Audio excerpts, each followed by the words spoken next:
Kita sampai keluarga. Mana? Jangan berani. Kamu boleh. Oke.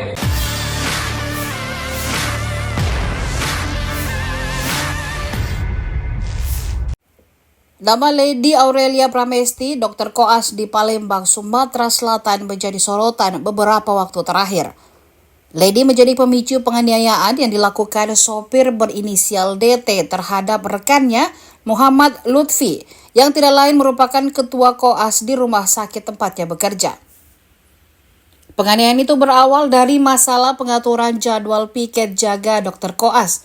Lewat pengacaranya, Titis Rahmawati, Lady membeberkan alasan meminta ubah jadwal piket.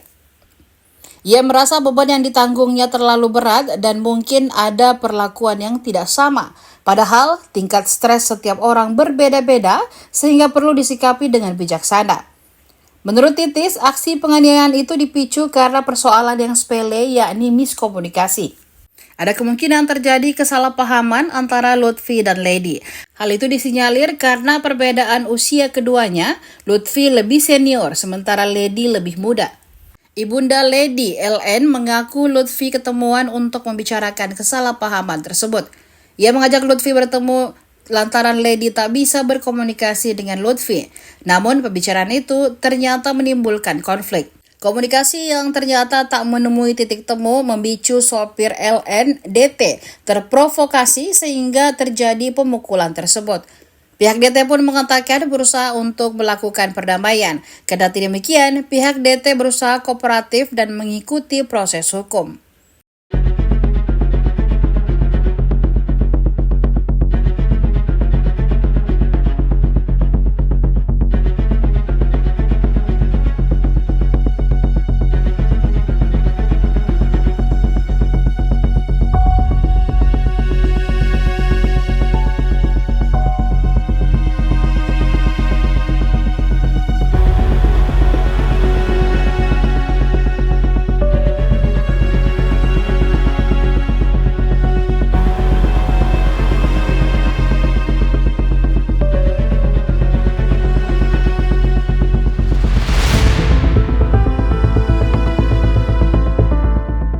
Download Tribun X sekarang, menghadirkan lokal menjadi Indonesia.